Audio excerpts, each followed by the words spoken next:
Video बघत असलेल्या प्रत्येकाला महाप्रपंचतर्फे तेजस तुंगारचा सप्रेम जय शिवराय, सप्रेम जय श्रीराम. मित्रांनो, कर्मवीर भाऊराव पाटील हे नाव कोणाला माहित नाही महाराष्ट्रामध्ये? प्रत्येकाला ठाऊक आहे. प्रत्येकाला कर्मवीर भाऊराव पाटील यांच्या कार्याबद्दल देखील माहित आहे की ज्याप्रमाणे कर्मवीर भाऊराव पाटील यांनी सर्वांसाठी कार्य केलं, सगळ्यांचाच विचार केला, शिक्षणाकडे तर त्यांनी प्राधान्याने लक्ष दिलं आणि शिक्षण संस्था देखील उभारली. या शिक्षण संस्थेची मुहूर्तमेढ, या शिक्षण संस्थेची पायाभरणी ही कर्मवीर भाऊराव पाटील यांच्यातर्फे करण्यात आली.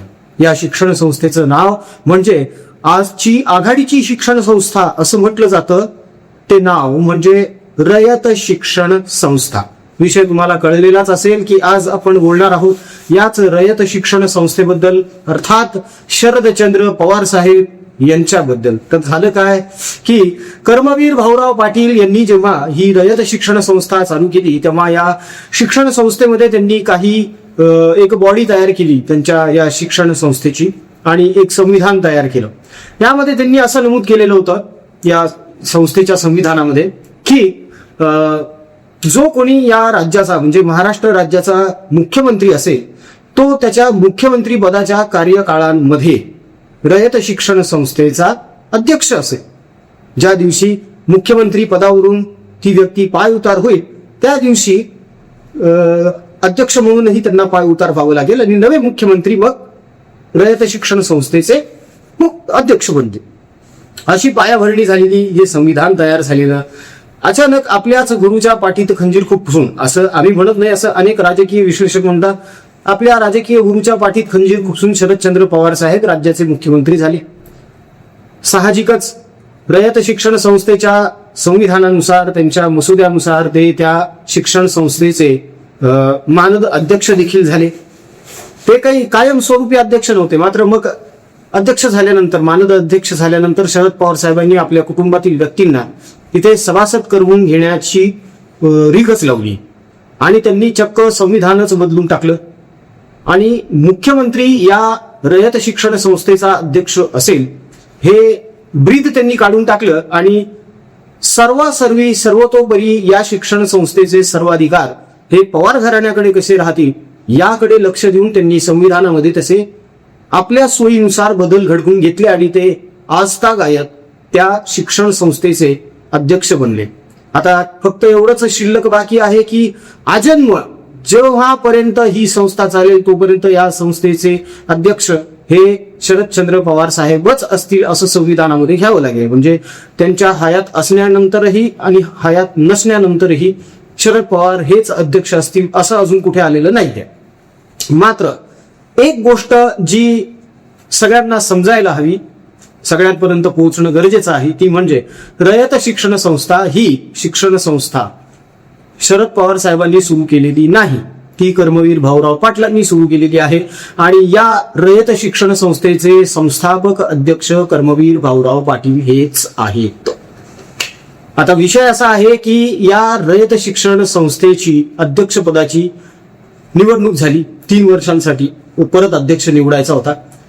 ज्याप्रमाणे राज्यसभेवर खासदारकी मिळावी म्हणून शरद पवार साहेब यांनी पुढाकार घेतला, जशी तजवीज केली, काँग्रेसला पत्र धाडली, विनवण्या केल्या, विनंत्या केल्या, त्यानंतर संजय राऊतांसारखे पुढे गेले की नाही पवार साहेबांची गरज आहे राज्यसभेला वगैरे वगैरे. त्याचप्रमाणे रयत शिक्षण संस्था सुद्धा आपल्याच ताब्यात राहावी या अट्टाहासानं ते रयत शिक्षण संस्थेच्या अध्यक्षपदाच्या निवडणुकीला उभे राहिले आणि आता परत निर्विवादपणे निवडून आलेले आहेत. कारण पवारांना बारामतीमध्ये हरणार कोण? बरोबर आहे ना? रोहित पवारला बारामती अॅग्रो दिलेलीच आहे, कन्नड सहकारी साखर कारखाना पण दिलेलाच आहे, बरंच काही करून ठेवलेले पवार साहेबांनी नातवासाठी. पोरीचं त्यांना टेन्शन नाहीये, 10 एकरामध्ये 100 कोटीचं वांग येतच, उत्पन्न भरपूर आहे. शिवाय खासदारकीच्या टर्म्स आहेत, त्याची पेन्शन्स लागतात. पवार साहेबांना सुद्धा 14-15 पेन्शन्स आहे. त्याच्यामुळे पैशाची काही कमतरता नाही आहे यांना. म्हणजे पुढच्या पिढीचं सगळं करून ठेवलेलं, पुढच्या कशाला भरपूर पिढ्यांचं करून ठेवलेलं आहे.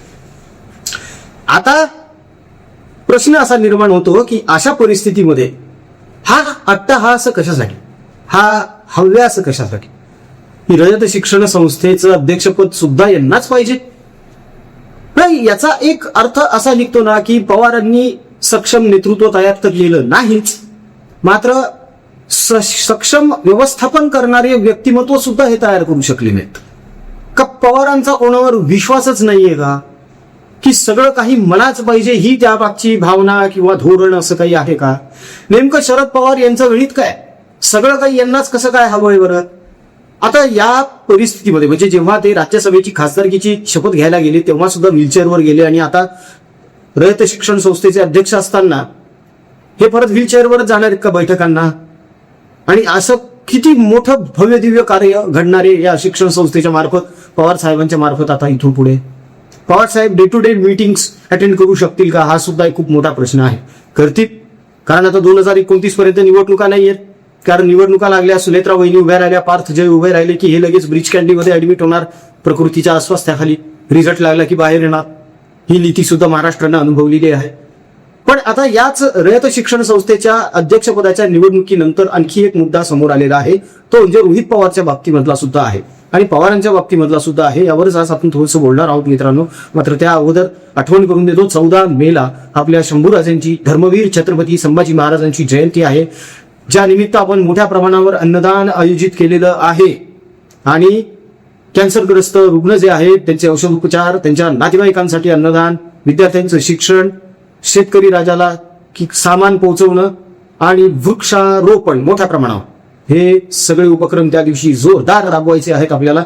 आतापर्यंत आपण साथ दिलेली आहे मित्रांनो, मैत्रिणींनो, बंधूंनो, मातांनो, बहिणींनो, तशीच पुढेही द्या. आपल्या इच्छेनुसार, मर्जीनुसार या आवाहनाला प्रतिसाद देऊन, या कळकळीच्या विनंतीला प्रतिसाद देऊन आपल्या इच्छेनुसार, मर्जीनुसार दिल्या गेलेल्या जीपे फोनपे क्रमांकावर आपल्याला जे योगदान करता येईल, जे सहकार्य करता येईल ते द्या. एक रुपया सुद्धा खूप महत्वाचा असतो मित्रांनो. त्यामुळे अनेकांच्या जीवनामध्ये बदल घडू शकतो आणि अनेकांना आधार मिळू शकतो. तेव्हा ट्रान्झॅक्शनचा स्क्रीनशॉट व्हॉट्सअपवर नक्की टाका, म्हणजे इतरांप्रमाणे तुम्हाला ही पावती देता येऊ शकते. माणुसकी हाच श्रेष्ठ धर्म आहे, एवढी आपल्या थोरा मोठ्यांची शिकवण लक्षात ठेवून पुढे या मित्रांनो. ईश्वरानं आपल्याला भरपूर दिलेलं आहे, त्यातलं थोडंसं इतरांना द्यायला, आपल्याच माता बंधू बहिणींना द्यायला काय हरकत. तर शरद पवार यांनी पुन्हा एकदा निवडणूक लढली, म्हणजे वयाची 85 क्रॉस केल्यानंतर सुद्धा यांचा खुर्चीचा अट्टाहास जात नाहीये, हेच यातून सिद्ध होत आहे मित्रांनो.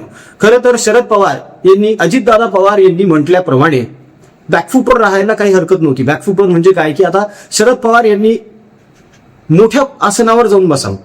खासदारकी वगैरे हे क्षुल्लक पद आहे. तो बाळासाहेब ठाकरेच म्हणायचे ना, आमदारकी खासदारकी हे माझ्या पुढे गौण आहे, मी किंग आहे, मी किंग मेकर आहे. बाळासाहेब ठाकरे यांना जर वाटलं असतं तर ते सुद्धा महाराष्ट्र राज्याचे मुख्यमंत्री होऊ शकले असते, पण त्यांनी हा अट्टाहास कधीच केला नाही. जो अट्टाहास उद्धवजींनी केला आणि स्वतःच्या हाताने स्वतःच्या पायावर थोंडा मारून घेतलेला आहे. बाळासाहेबांना वाटलं असतं तर बाळासाहेबही होऊ शकले असते महाराष्ट्र राज्याचे मुख्यमंत्री, पण नाही. त्यांनी त्यांची एक इमेज शेवटपर्यंत कायम टिकवली, जी पवार साहेबांना दुर्दैवानं टिकवता आली नाही. दुर्दैवानं म्हणण्यापेक्षा ती त्यांच्या कर्मानंच सगळं झालेलं आहे. कारण घोडीचं राजकारण, कापाकापीचं राजकारण, वजाबाकीचं राजकारण यांच्यापासून कधीच लांब गेलं नाही किंवा पवारांनी ते लांब जाऊच दिलं नाही. आता पवार परत एकदा या निवडणुकीमध्ये निवडून आलेले आहे. 2029 पर्यंत निर्विवादपणे तेच आता रयत शिक्षण संस्थेचे पुन्हा एकदा अध्यक्ष असणार आहेत आणि याचाच एक स्वागत सोहळा या लोकांनी साजरा केला. का तर म्हणे आता बघा बघा बघा, वस्तादाने डाव टाकला, वस्ताद पुन्हा अध्यक्ष बनला. अहो काय ही खुमखुमी, कशासाठी ही खुमखुमी? अजितदादा तर तेव्हाच बोलले होते ना, मोठ्या माणसानं मोठ्या पदावर बसावं. बाळासाहेब जसे मोठ्या पदावर बसून सगळं करत होते, इतरांना मार्गदर्शन करत होते, लोक घडवत होते, तसं पवारांकडून अपेक्षा होती अजितदादांना, पण ती फोल ठरली. उघडपणे अजितदादांना नाराजी व्यक्त करून दाखवावी लागली होती की पवारसाहेब बस झालं ना, आता एक वय झाल्यानंतर माणसानं थांबायचं असतं, सांगायचं असतं की बाबा हो आता मी मार्गदर्शन करतो, तुम्ही पुढं व्हा. मात्र पवारांचं तसं नाहीच आहे. सगळं मला मला मला मला मी मी मी सगळ्या खुर्चींवर मीच दिसलो पाहिजे, सगळी सत्ता माझ्याच ताब्यात पाहिजे, सगळं कंट्रोल माझ्या ताब्यात पाहिजे, सत्ता पण माझ्या ताब्यात पाहिजे. हा अट्टाहास, यालाच कंटाळून अजितदादा पवार बाहेर पडले होते आणि हे लोक त्यांच्या निधनानंतर अफवा उठवत सुटले की विलिनीकरण करायचं म्हणून. अर्थात अजितदादा पवार यांची निधन होण्यापूर्वीची काही भाषणं जर बघितली तर याचा लगेच उलगडा होऊन जातो की हे लोक धादांत खोटं बोलत आहेत. अजितदादा पवार यांच्या निधनानंतर रोहित पवारनं जो थैथयाट केला तो कशासाठी केला, त्याला हे दाखवून द्यायचं होतं की बघा माझ्या काकावर माझं किती प्रेम आहे, माझ्या काकासाठी मी काहीही करू शकतो, मला माझ्या काकांना न्याय मिळवून द्यायचा आहे, माझ्या काकांना म्हणजेच या राज्याच्या उपमुख्यमंत्र्याच्या बाबतीमध्ये जर FIR नोंदवून घेतला जात नसेल तर सर्वसामान्य माणसांचे किती हाल होत असतील, असे अनेक प्रश्न यांनी उपस्थित केले. मग कपोलकल्पित मनाच्या कल्पना झोडायला सुरुवात केली की ते काय बाहुल्याच काय, ते टांगलेलं बोकडच काय, मग रेकीच काय झाली, आणि मग जादूटोणा झालेला आहे, मग तो पायलटच प्लेनमध्ये नव्हता. नंतर तर म्हणे दादांनी पुनर्जन्म घेतलेला आहे, दादा त्या प्लेनमध्येच नव्हते म्हणे. काय काय काय काय काय काय मनाच्या कांड्या पिकवण्यात आल्या होत्या. अजूनपर्यंत त्यांचा तो थयथयाट चालू होता. मात्र हे सगळं ढोंग होतं. हे मगरमच्छ के असू ते घडी आली असू ते सिद्ध होतंय सगळं, लगेच सिद्ध होतं. कारण रोहित पवार यांनी या रयत शिक्षण संस्थेच्या सोहळ्यामध्ये भाग घेतला, सहभाग घेतला, तिथं भाषण ठोकलं आणि त्यानंतर त्यांनी एक ट्विट देखील केलं या अध्यक्षपदाच्या निवडणुकीवर शरदचंद्र पवार साहेबांचं म्हणजे आपल्या आजोबांचं कौतुक करत असताना. मात्र ते एका व्यक्तीचं नाव विसरले, ज्या व्यक्तीच्या नावाने यांनी इतका थयथयाट केला. गेली 2-3 महिने राजकीय क्रेडिट घेण्याचा प्रयत्न केला, सहानुभूती मिळवण्याचा प्रयत्न केला. त्याच माणसाचं नाव हे विसरले आणि त्या माणसाचं नाव म्हणजे स्वर्गीय अजितदादा पवार. यावरचाच एक छोटासा व्हिडिओ हाती लागला आमच्या, तो व्हिडिओ तुमच्या समोर ठेवतोय, एकदा बघून घ्या. म्हणजे हे कसे ढोंगी स्वार्थी लबाडीपणा करतात हे तुमच्या लगेच लक्षात येईल मित्रांनो, बघून घ्या. रयत शिक्षण संस्थेच्या अध्यक्षपदी पुन्हा शरद पवारांची वर्णी लागली आहे. मोठा कार्यक्रम झाला. शरद पवारांनी आपली इथली सुद्धा खुर्ची पक्की केली. कार्यक्रमाला पवारांचा नातू रोहित पवार सुद्धा उपस्थित होता. अजित पवार गेल्यानंतर ज्या रोहित पवारांनी फक्त स्वतःच्या राजकीय फायद्यासाठी पोळी भाजली, त्याच रोहित पवारांना आपल्या दिवंगत काकांचा बहुधा विसर पडलाय. हा दावा आम्ही का करतोय त्याचं कारण सांगतो. रोहित पवारांचं हे ट्विट तुम्ही सध्या स्क्रीनवर बघताय. त्या ट्विटमध्ये तुम्हाला अजित पवारांचा उल्लेख कुठं दिसतोय का ते बघा. उल्लेख दिसला तर आम्हालाही सांगा. होऊ शकतं आमच्याकडून बघण्यात चूक झाली असेल, पण आम्हाला खात्री आहे तुम्हाला सुद्धा अजित पवारांच्या नावाचा उल्लेख दिसणार नाही. ज्या पुतण्यानं आपल्या काकाच्या चितेवर राजकीय पोळी भाजली, त्याच काकांचा रोहित पवारला विसर पडलाय. इथे अजित पवारांचा उल्लेख का महत्वाचा होता? कारण कार्यक्रम रयत शिक्षण संस्थेचा होता. ज्या संस्थेच्या सभासद यादीत अजित पवार होते, ज्या संस्थेच्या प्रत्येक बैठकीत, प्रत्येक कार्यक्रमात अजित पवार आवर्जून उपस्थित राहत होते, ज्या संस्थेसाठी अजित पवारांनी काम केलं, त्या संस्थेचा हा कार्यक्रम. पण अजित पवारांचा उल्लेख इथे कुठेही झाला नाही. इथं रोहित पवारांची वृत्ती पुन्हा एकदा अधोरेखित झाली आहे. रोहित पवार, तुम्ही सदैव नीच राजकारण करत राहा. तुम्हाला शुभेच्छा. सगळ्यात महत्वाची गोष्ट ही आहे मित्रांनो की अजितदादा पवार हे सुद्धा रयत शिक्षण संस्थेच्या बॉडीवर होते, ते देखील सभासद होते. या शिक्षण संस्थेच्या डे टू डे मीटिंग ज्या होत्या, महत्वाच्या मीटिंग ज्या होत्या, त्या प्रत्येक मीटिंग अजितदादा पवार हे उपस्थित असायचे. अजितदादा पवार यांचा देखील ही शिक्षण संस्था वाढवण्यामध्ये मोलाचा वाटा आहे. मात्र अशा वेळी, अशा प्रसंगी आपल्या घरची व्यक्ती गेलेली आहे, ज्यांच्या नावानं आपण गेले 2 महिने थयथयाट करत आलेलो आहोत, त्या व्यक्तीचं साधं स्मरण होऊ नये हे किती दुर्दैवी. यातूनच दिसून येतं ना की यांचं अजितदादांवरचं प्रेम हे बेगडी आहे. ढोंग होतं हे सगळं यांनी सोंग घेतलेलं आहे. यांना फक्त आणि फक्त अजितदादा पवार यांच्या कामाचं क्रेडिट घ्यायचं आहे स्वतःकडे. यांना नेक्स्ट अजितदादा पवार बनायचं आहे महाराष्ट्रातला.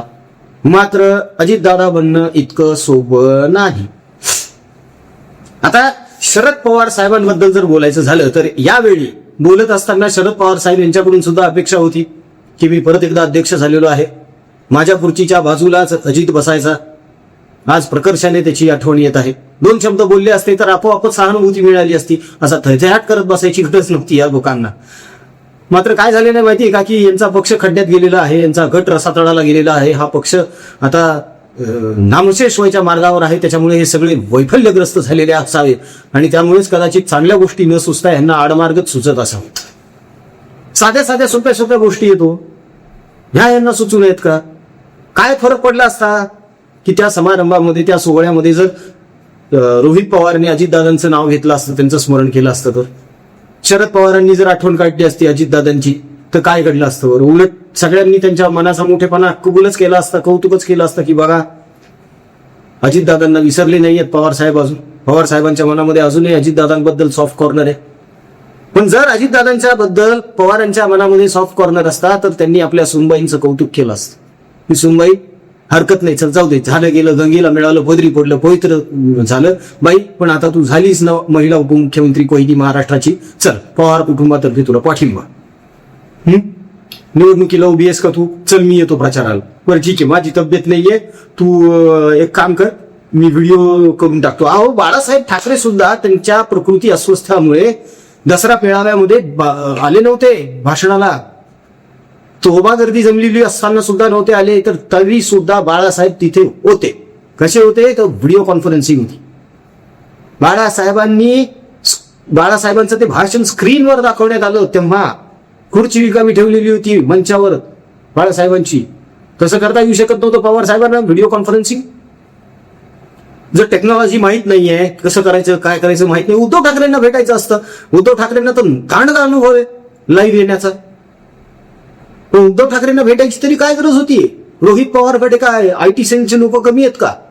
केली असती की व्यवस्था. पण हे सगळं करण्यासाठी मनाचा मोठेपणा लागतो, मनाचा कोतेपणा नाही. आणि हेच सगळं दिसून आलेलं बघा, यांच्या मनाचा कोतेपणा परत एकदा समोर आलेला आहे मित्रांनो. नाव मोठं लक्षण खोटं म्हणतात ना, तो हाच प्रकार आहे. हे फक्त म्हणतात की अजितदादा पवार यांचा अपघात झालाय. सबळ पुरावे काय आहेत? कधी हे डिटेक्टिव्ह असतात, कधी हे पायलट असतात, कधी हवामान तज्ज्ञ असतात, कधी भोंदू बाबा पण म्हणतात बरं काय, की बावल्या बिवल्यांची प्रकरणं काढतो म्हणून सांगितलं तुम्हाला मी. त्यांच्या कुठल्याच गोष्टीवर आता विश्वास बसण्याचा झालेला आहे, कुठल्याच गोष्टीवर. त्यात ते तरी बरं की या सोहळ्याला आपल्या मानभावीताई नव्हत्या उपस्थित, नाहीतर त्यांनी तर अजूनच काहीतरी एखादी कविता वाचून दाखवली असती की मुलगी म्हणजे काय, बाप म्हणजे मुलीसाठी नारळाचं पाणी, समथिंग काहीतरी ती एक कविता होती त्यांची, ज्यांनी बोलून दाखवली ती कोणी एके भाषणामध्ये. परत मला पहा आणि फुले वाहा हा कार्यक्रम सोहळा तिथे रंगला असता. मूळ मुद्दा याच्यात असा आहे की एकतर शरद पवार साहेबांना या वयामध्ये प्रकृती अस्वास्थ्य असताना पुन्हा अध्यक्ष का बनावं वाटलं? खासदारकी मिळाली नाही, आता कुठं कुठं लक्ष द्यावं हो माणसानं या वयामध्ये? खासदारकी पण बघा, बारामती पण बघा, शिक्षण संस्था बघा, साखर कारखाने बघा, शिखर बँक बघा, जिल्हा बँक बघा, शिवाय नातवाने केलेले प्रताप छाका, पोरीचं करिअर सेट करायचंय, काय काय करावं या माणसाने या वयामध्ये? विश्रांती पण असेल ना थोडीशी. हो, आता अर्थात अजितदादांच्या कुटुंबाकडून जर कोणी काही पुढे जात असेल तर हे विश्रांती करायला ब्रिज कॅन्टीनमध्ये जातात, ती गोष्ट वेगळी. पण पवारांकडून आता ही अपेक्षा नाही. आता पवार साहेबांनी थोडंसं मनावर घ्यायला हवं आणि बाकीच्यांना सुद्धा थोडी संधी द्यायला यांनी हरकत नाही. हा एक मुद्दा. आणि दुसरा मुद्दा तो रोहित पवारचा मांडला आहे की रोहित पवार हे अजित पवार बद्दल जे काही बोलतात, काका काका काकी काकी, हे सगळं ढोंग वाटायला लागलंय, आता हे थोतांड वाटायला लागलेलं आहे. आणि काय होतं ना की अब वो मजा नाही राहा. ह्यांच्या आरोपांमध्ये आता तथ्य कुठेच वाटत नाहीये. आता सरळ सरळ जाणवायला लागलेलं आहे की हे फक्त स्टंटबाजी करतायत, क्रेडिट घेण्याचा प्रयत्न करतायत, दादा आमच्याच कसे जवळचे हे सांगण्याचा प्रयत्न करतायत. आणि हे दुर्दैवी आहे. खरं तर आपल्याच कुटुंबातल्या एखाद्या व्यक्तीच्या निधनाचं आपण मार्केटिंग करून त्यावर पोळी भाजणं म्हणजे हे मेलेल्याच्या टाळूवरचं लुडी खाण्यासारखा प्रकार आहे. दुर्दैवानं शरदचंद्र पवार गटाच्या लोकांच्या डोक्यामध्ये हा विचार येत नाही, किंवा कदाचित हेतुपुरस्सरपणे हा विचार त्यांच्या मनाला शिव पण नाही अशी यांनी तजवीज केलेली असावी, व्यवस्था केली असावी. अनेक लोक टीका करतात या गोष्टींवर, अनेक लोक भाष्य करतात, विश्लेषणही करतात. पण सारासार विचार जर केला ना आपण या सगळ्या गोष्टींचा, तर कुठेतरी हेच निदर्शनास येतं की सत्ता असो, खुर्ची असो, पद असो, हे सगळे आम्हाला आमच्या घरातच पाहिजे. ही पवार नीती आहे. आणि त्याच पावलावर पाऊल टाकून आता उबाठा गट पुढे चाललेला आहे. ते तर काय झालं माहितीये का की उद्धव ठाकरेंना फुटीचा परत एकदा धोका वाटायला लागला, म्हणून अंबादास दानवेंना पुढे करण्यात आले. बाकी काही नाही. नाहीतर तेच जाणार होते, 100% तेच जाणार होते. असो, तो मुद्दा वेगळा, तो पुढचे एखाद्या व्हिडिओमध्ये आपण मांडूया पुन्हा एकदा सविस्तरपणे, या अगोदर बोलून झालेल्यावर. तुर्तास या पवारांनी हे जे काही आत्ता मुक्ताफळं उधळलेली आहेत, पवार साहेब अध्यक्ष झाल्याबद्दल रोहित पवार जे काही बोललेले आहेत, अजितदादांचं नाव न घेता, त्यांचं स्मरण न करता, हे थोडंसं खटकलं मनाला, म्हणून हा व्हिडिओ प्रपंच तुमच्या समोर मांडला की बघा हे काय फॅमिली आहे यार. अरे वर्षानुवर्ष आपल्या जवळच्या व्यक्तीच्या आठवणी येत राहतात, दिवसेंदिवस वाढत जातात. ह्यांना काहीच कसं वाटत नाही राव. हे वहिनींना नाव ठेवत होते, महत्वाचा मुद्दा मांडतो तुमच्या समोर, बघून घ्या. हे वहिनींना नाव ठेवत होते की दादांना जाऊन अजून 10 दिवस पण झाले नाही आणि शपथ घेतली म्हणे. ह्यांनी काय केलं, दादांना जाऊन वर्ष पण नाही झालं, पहिले श्राद्ध पण नाही झालं, हे लगेच अध्यक्ष बनायला लागले. आहे का नाही गंमत मित्रांनो? हे असं असतं बघा राजकारण, नाव ठेवी दुसऱ्याला आणि असं. या बाबतीत तुमचं काय मत आहे ना, ते ओपन माइंडली कमेंटमध्ये निश्चित मांडा मित्रांनो. मुद्दे महत्वाचे आहेत. महाप्रपंचतर्फे असे मुद्दे आपण नेहमीच मांडत असतो. आजचा मुद्दा तर विशेष होता, खूप खास होता, तेव्हा तुमचं मत जाणून घेणं हे अत्यंत गरजेचं आहे. तुमच्या मताचा आदरच आहे, आणि तुमच्या मतामुळेच तर असे व्हिडिओ बनवायची आम्हाला प्रेरणा मिळते, ऊर्जा मिळते मित्रांनो. तेव्हा कमेंट करायला अजिबात विसरू नका. व्हिडिओ आवडला असेल तर लाईक, सबस्क्राईब आणि शेअर सुद्धा करा. जाता जाता परत एकदा विनंती आहे मित्रांनो, आपण ढोंगी नाही आहोत. आपण निस्वार्थ भावनेनं या समाजाप्रती आपलं काहीतरी कर्तव्य आहे, म्हणून आपल्या परिवारातर्फे प्रभू श्रीरामाच्या नावाचा संकल्प सोडलाय, सेवाभावी वृत्तीचा.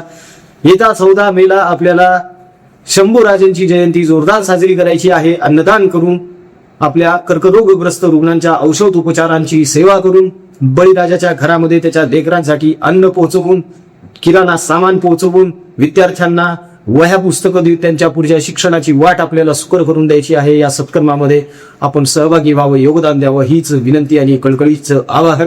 दिल्या गेलेल्या जीपे फोनपे क्रमांकावर न विसरता आपल्या इच्छेनुसार, मर्जीनुसार आपल्याला जे वाटेल ते योगदान निश्चित द्या मित्रांनो. अनेक जण यथाशक्ती योगदान देतात. नुकताच काल परवा एक मेसेज आला आपल्या व्हॉट्सअपवर परिवाराचे की साहेब माझी तेवढी आर्थिक क्षमता नाहीये, मात्र मी तरी देखील हे योगदान देऊ इच्छितो. मी म्हटलं मित्रा, भावा, खूप मोठं कार्य घडलंय तुमच्या हातून, तुमच्यामुळे आधार मिळालेला आहे खूप मोठा. तेव्हा मित्रांनो, खूप मोठा आधार 1 रुपया सुद्धा ठेवू शकतो बरं का. समाजाप्रती आपली काहीतरी एक कर्तव्य आहे असं समजून माणुसकीचं दर्शन घडवत पुढे या, हेच आभार. चला आजच्या व्हिडिओमध्ये इथेच थांबूया. जय हिंद, जय महाराष्ट्र, वंदे मातरम, जय शिवराय, जय शंभूराजे, जय भवानी, जय जगदंब, भारत माता की जय, जय श्रीराम.